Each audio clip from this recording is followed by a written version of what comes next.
대부분의 직종이 이제 결산과 계획의 시기로 분주하게 이 시즌을 보냅니다. 은퇴하셨더라도 마음만큼은 무언가 새롭게 해보시려 마음을 바쁘게 가지게 되시죠. 담임 목회를 하면서 아직 호흡과 이 힘 조절이 안 되는 미숙한 시기도 연말 연시인 것 같습니다.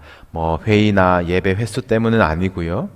한 해 공동체에 주시는 비전을 제시한다는 것에 제 성격이 그런 건지 과한 부담을 가지는 것 같습니다. 개인적인 목회 구상으로 그치는 표어가 아니기를 바라는 마음으로 묻고 또 주신 말씀 믿고 상고하고 이해하고 이제 공동체에 제시할 때에 함께 공감할 수 있을지 하나 될 수 있을지 이 성령님이 주셨고 또 성령님께서 하실 일인 줄 영역인 줄 알면서도 믿으면서도 참 타이핑에 오랜 시간이 걸렸습니다. 마음과 정성을 다하여 심는 교회, 두 번째가 기쁨 되는 교회, 세 번째가 생기 있는 교회, 네 번째가 친절한 교회, 친밀한 성도. 벌써 5번째 표 아래에 또 한 해를 함께 걸어가게 되었네요. 몇 달 지나면 뭐였더라 싶을 수도 있지만 또 표라는 것 자체가 옛날식 아닌가 근본적인 의문이 생길 수도 있지만 그래도 우리 한 말씀 이 한 구절에 마음을 같이 하여서 발 맞추어 새해를 시작하시면 좋겠습니다. 이게 다 목회적인 두려움이 있어서일까요? 유독 올해는 우리 꼭 기억합시다 당부드리고 싶은 표어입니다. 올해 표어 우리 한번 따라해 보실까요? 두려워하지 말라. 한 번 더 할까요? 두려워하지 말라. 올 한 해 어떤 두려움도 우리를 엄습하지 못하는 굳센 한 해 되시기를 주님의 이름으로 축복합니다. 두려워하지 말라는 말씀이 별 위로가 안 되는 분들이 혹시 계십니까? 저마다 두려움을 모두 가지고 계시죠. 현재의 먹고 사는 두려움, 미래의 건강과 보장에 대한 두려움, 아니면 이 과거의 경험으로부터 아직도 오는 두려움, 트라우마가 우리 안에 있습니다. 밖으로는 어떻습니까? 배우자와 자녀와 친구들과의 관계에서 생기는 두려움들, 멀어질까봐, 끊어질까봐, 상처 주고받을까봐, 참 사랑할수록 두려움도 커지는 것이 참 요상하지요. 안팎으로 저는 모두 무탈합니다. 그러려니 합니다. 이 평안한 척 하시는 분들, 죽음에 대해서는 아무 두려움이 없으실까요? 어떻게 인생과 사명을 맞춰야 할지, 남은 이들과는 어떻게 해야 할지 여러분들 준비는 되셨습니까? 나의 죽음은 내가 눈 감고 맞이한다라고 쳐도 혹시 사랑하는 이를 혹시 오늘 먼저 보낸다면 정말 상상하기도 힘든 그 두려움이 순식간에 우리의 낯빛을 바꿉니다. 그런 의미에서 두려움이 없는 사람은 없을 것입니다. 나는 두려울 것이 없다라는 사람은 되려 인생 포기한 사람인가 싶을 정도이죠. 과학기술이 암만 발전하고 똑똑해졌다고 해서 두려움이 해결되지도 않습니다. 내 몸에 대해서 아니면 내 세계 각지의 소식들을 너무나 잘 알아서 생생하게 보여서 다 들리고 보여서 오히려 더 큰 두려움을 가질 때가 많지요. 이런 연약한 우리를 누구보다 잘 아신 하나님께서 두려워하지 말라 오늘 본문에서만 3번이나 반복하시면서 당부하고 계십니다. 두려워하지 말라. 이 두려워하지 말아야지 이 마음 먹는다고 되는 일이 아니잖아요. 하나님은 우리를 어떻게 두려워하지 않는 상태로 이끄시려고 두려워하지 말라 말씀하시는 것이실까요? 오늘 본문은 그러나로 시작을 합니다.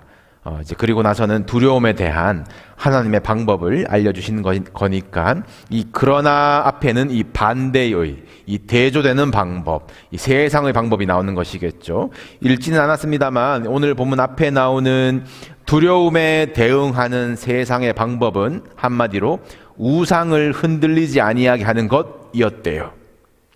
자신이 의지하는 우상의 망치로 더 고르게 단단하게 못을 더 단단히 박아서 우상을 흔들리지 않게 하는 것으로 두려움을 이겨보려 하는 것이 세상의 방법이라 했습니다.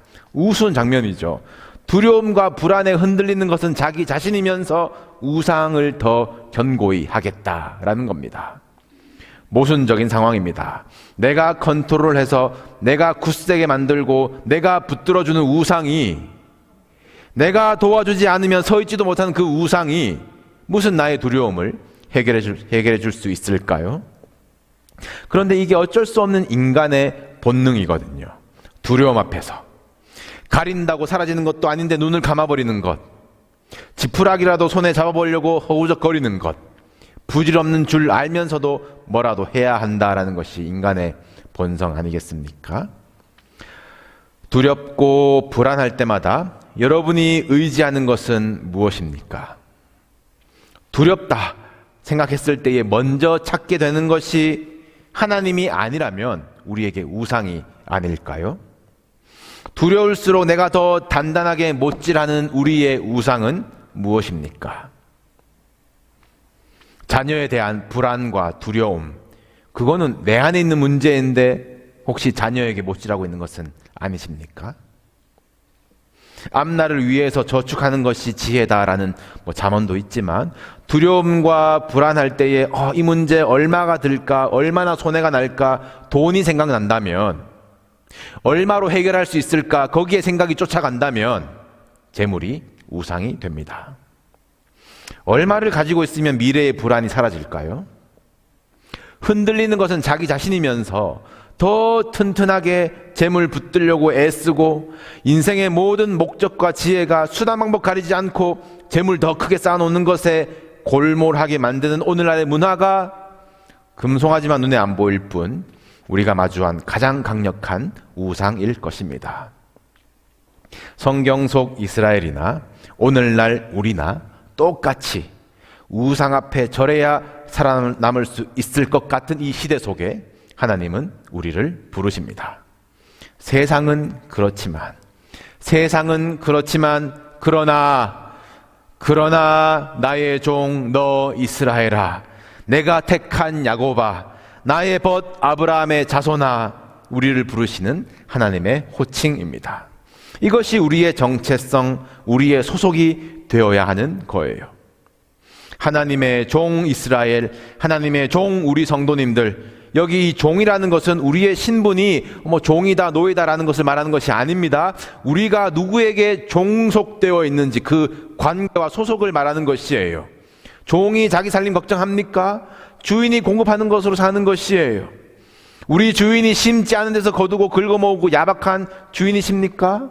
일할 곳 없는 자 와서 1시간이라도 머물며 교제하며 하루에 일용할 몫을 받아가라. 은혜의 주인이에요.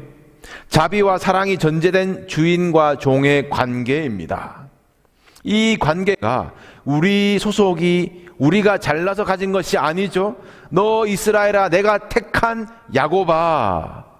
이름 자체가 속이는 자 야곱, 그를 또 야곱 같은 인생을 살고 있는 저와 여러분을 하나님이 택하셔서 세상과 다른 하나님의 방법으로 이기며 살게 하시겠다고, 버리지 아니하시겠다고, 굳세게 하고 도와주고 붙들겠다라고 말씀하시는 것입니다. 왜 그러실까요? 나의 벗 아브라함의 자손아, 하나님이 아브라함에게 하신 약속 때문이에요. 너는 복이 될지라, 너의 자손 때문에 모든 족속이 복을 얻는다. 그래서 우리가 받은 복은 정확히는 아브라함의 자손 예수 그리스도 때문에 우리도 그 언약의 유업을 받을 자가 된 것이에요. 올해 우리에게 주신 언약의 말씀을 다시 한번 읽어봅시다. 우리 10절 말씀을 큰 목소리를 함께 합독해 보실까요? 10절 말씀 화면 띄워주십시오. 10절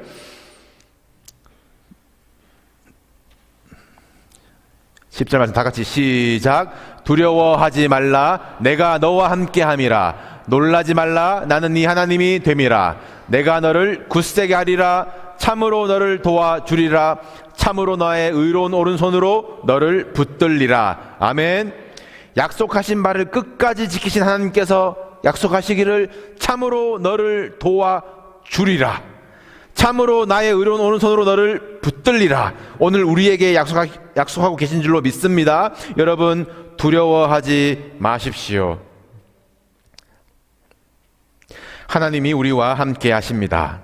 하나님이 나와 함께 하시는데 누가 우리를 대적하며 어떤 어둠과 죽음의 영이 우리를 틈타며 어떤 여리고성이 우리를 가로막습니까? 하나님이 함께 하실 때에 어떤 일이 일어났는지 말씀을 통해 배우시고 내 삶에서 그 일이 일어나리라 믿고 기대하십시오. 놀라지 말라 하셨어요. 놀라지 말라. 놀라지 마라. 내가 너의 하나님이야. 반대로 이야기하면 우리의 생각보다 높으신 하나님의 놀라운 일을 기대하십시오. 새해가 시작되었는데 올해도 그렇지 현상 유지만 하면 다행이지 하지 못해 각방살이라도 하면서 그냥 겨우 살아가는 그런 사랑 식어버린 부부처럼 살지 마시고 하나님이 놀래켜 주실 그 이벤트들을 기대하십시오. 기근 속에서 100배의 소출을 주신 하나님이, 홍해를 갈라버리시고 마른 땅을 준비하신 하나님이, 마른 뼈를 일으켜 군대를 만드신 하나님이 나의 하나님이시래. 이 두근거리는 마음으로 한 해를 기대하시기를 축복합니다. 하나님의 약속, 하나님이 나를 굳세게 하시고 참으로 나를 도와주시고 참으로 하나님의 의로운 오른손으로 나를 붙들어 주신다. 오른손이 무엇입니까? 왼손잡이 있으시다면 혹시 이제 바꿔서 들으시면 좋겠고, 오른손, 여러분이 이 양손이 필요한 일이 있을 때에 덜 중요한 일은 왼손에 맡기고 왼손에 들고 있고, 중요한 일, 힘이 필요한 일, 집중해야 될 일 오른손으로 하지요. 오른손은 힘과 집중과 우선순위를 말합니다. 하나님이 우리를 오른손으로 붙들어 주신대요. 너무 좋아요. 너무 좋지요. 그런데 이 장면이 13절에서 조금 더 디테일하게 나옵니다. 13절 다시 한번 보실까요? 하나님이 의로운 오른손으로 나를 붙들어 주시는데 13절의 말씀 다시 읽습니다. 다시 시작. 이는 나 여호와 너의 하나님이 너의 오른손을 붙들고 네게 이르기를 두려워하지 말라. 내가 너를 도우리라 할 것임이니라. 하나님의 오른손과 우리의 오른손이에요. 우리의 오른손을 맞잡고 두려워하지 마. 내가 너를 도와줄 거야 할 것임이라 라는 말씀입니다. 하나님이 원하시는 우리의 반응이 무엇인가요? 우리의 오른손도 하나님께 내어드리는 것, 우리의 힘과 집중과 우선순위를 하나님께 내어드리는 것. 하나님은 굳세게 하리라, 도와주리라, 붙들리라 수천 년 전부터 약속하셨는데 왜 나는 아직 두려움에 흔들리고 있을까? 그러다 갑자기 새해라고 나를 붙들어 주실까? 여러분, 가만히 있으면 안 되는 거예요. 여러분의 오른손을 내미셔야 하는 것입니다. 오른손과 오른손을 맞잡는 것이 안 돼서 문제가 생겼던 이스라엘이거든요. 하나님의 손이 민망하니까 이스라엘에게 뭐라 하십니다. 이 버러지 같은 야곱아. 옛날 성경이 더 적나라한데 지렁이 같은 너 야곱아. 여러분, 지렁이 생각해보세요. 지렁이. 비 올 때만, 은혜 부어질 때만 나와서 좋다고 막 하늘 쳐다보다가 그리고는 다시 땅속으로. 땅속에 만족이 있고 땅속이 안전하다고 하나님이 은혜 쏟아 부어 주실 때만 기어나온 이 지렁이 같은 신앙의 태도가 우리에게 혹시 있는 것은 아닐까요? 하나님이 내미신 손을 민망하게 하고 있는 것은 아닌지, 아니면 그냥 왼손에 새끼 손가락 정도로만 걸치고 있는 것은 아닌지, 그래서 부러질까봐 하나님이 힘껏 당겨주시지 못하시고 계신 것은 아닌지, 하나님의 힘과 집중과 우선순위로 주시는 그 보호와 은혜와 사랑에 대하여 우리의 힘과 집중과 우선순위로 예배하고 찬양하고 영광 올려드리는 것, 이것이 맞잡아지시기를 축복합니다. 우리를 굳세게 하시고 도와주시고 붙드시는 손을 경험하셔야 해요. 빛이시기에 어둠이 틈타지 못하고 그 사랑 안에 두려움은 없습니다.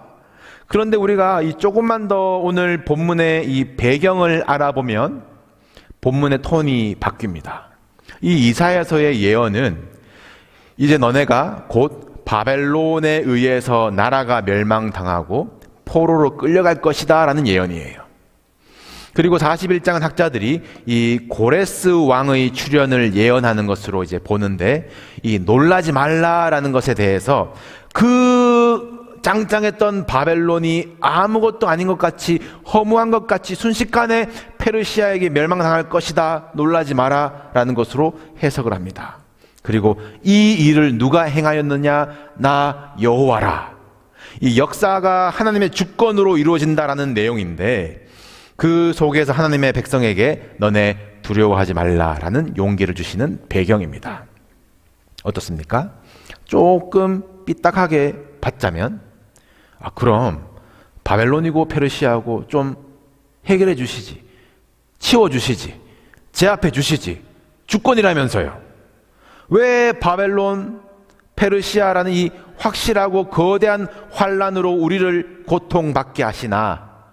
병 주시고 약 주시는 것도 아니고 애초에 평안하게 해주시지, 어렵게 만들어 놓으시고 고난 놓아두시고 두려워하지 말라 하시는 건 또 뭔가 싶을 만하지 않으십니까?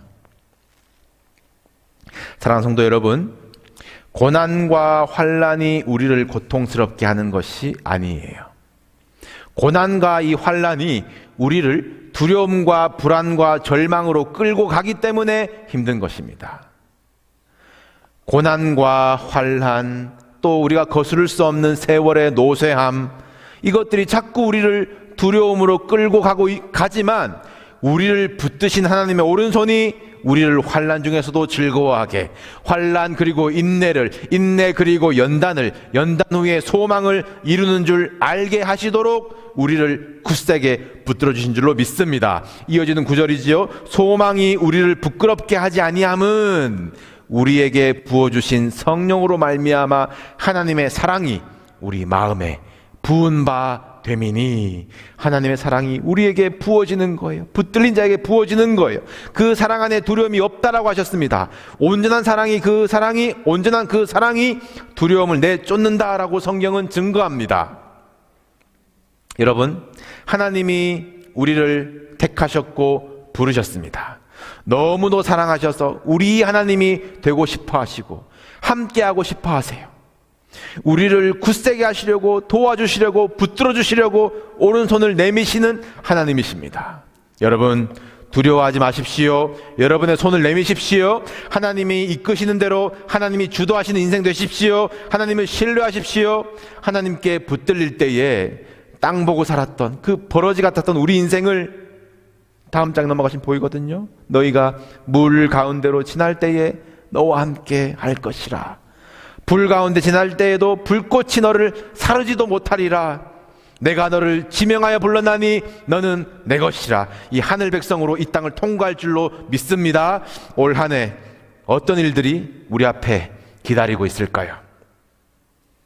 사망이나 생명이나 현재일이나 장래일이나 어떤 일들도 우리를 우리 주 그리스도 예수 안에 있는 하나님의 사랑에서 끊을 수 없습니다.